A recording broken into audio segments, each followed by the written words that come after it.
Hey, what's up everyone? Ben from ProFixer, and today on the channel we have another Repair Shop Basics. In this particular one, we're going to be going over how to remove the LCD from an iPad 6 or 7 or any of the LCDs on the iPads that are glued in. Apple recently started adding a little bit of glue in the corners to tack in the LCDs, which a lot of people seemingly have tons of issues with. There's a whole lot of different controversial ways to remove the LCD to make it easier, but I think literally 99% of the methods offered currently are absolutely overkill. It's extremely easy to remove the LCD, and I'm going to show you my tips and tricks on what I do to remove the LCD in one simple step.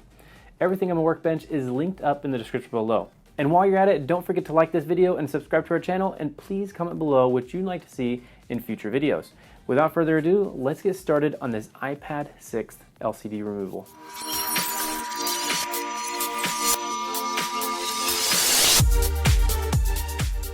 Here in front of me on the bench, I have an iPad 6 that I'm going to remove the LCD. It's an incredibly easy one-step process, and all that it requires is a set of tweezers or just a screwdriver. But first, I do need to remove the glass in order to access the LCD, so I have placed my iPad on a blue heat mat that's set to 60 degrees Celsius to warm the whole iPad to make it incredibly easy to remove the glass. So I'm going to go to remove the glass now, and then I'm going to show you how to remove the LCD.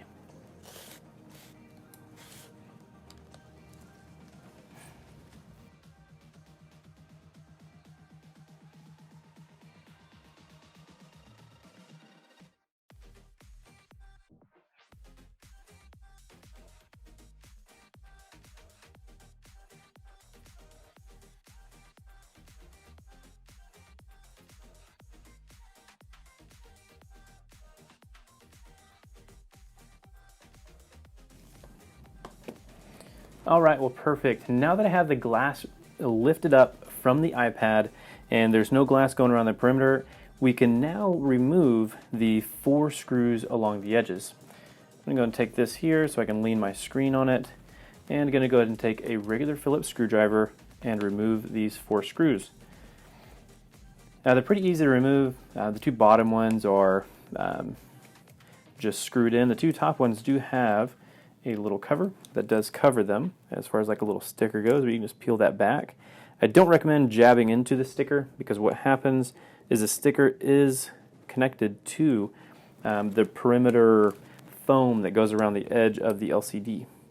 If you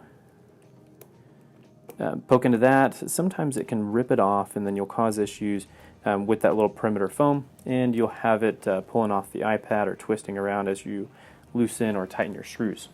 Now that we have the 4 screws removed, we can now work at lifting up the LCD. LCD is extremely easy to lift up. I have seen some crazy recommendations as far as using a drop of isopropyl alcohol and doing all these really odd things to lift the LCD up, but the reason why you don't want to do any of those is because you're just going to cause extra stress, and you're kind of overcomplicating the whole removal process. And as well, if you're using any type of liquid that close to the LCD, it's most likely going to get in the backlight. And even if you're incredibly good at it, maybe another technician that works in your store isn't, and they'll be putting isopropyl alcohol in a backlight unnecessarily.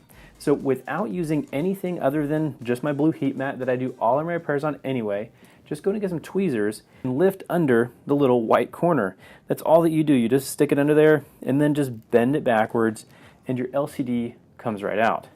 It's incredibly easy. Don't want to overcomplicate it or anything like that, but you just literally lift it up, and now your LCD is loose. The bottom ones do have a little bit of glue on them, but just by nature of lifting it up, those come loose.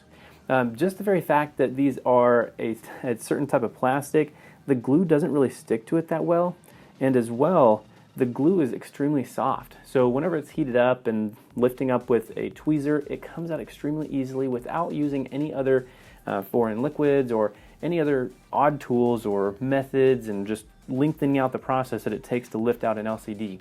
This is literally just as fast as doing an iPad 1 repair as you would on this iPad 6. Don't overcomplicate it, just use your tweezers, put it under the lobe, and bend backwards. It lifts it up extremely easily without any stress. Of course, the main areas that you don't want to put pressure on is don't try to lift in the middle of the LCD. Of course, that's going to be bad because the lobe will stay stuck inside of the glue, and you'll probably have a pressure point and then cause damage to your LCD. But as long as you're lifting underneath the little white lobe on the edge here, then it will come up extremely easily. I hope this helps you out in your repair shop, and I appreciate everyone that's still watching this video. If you like this video, go and hit the thumbs button and subscribe to our channel. And as well, comment below what you'd like to see in future videos, and we'll try to make a video covering that particular topic. Once again, my name is Ben Rosso from ProFixer, and I'll see you in the next video.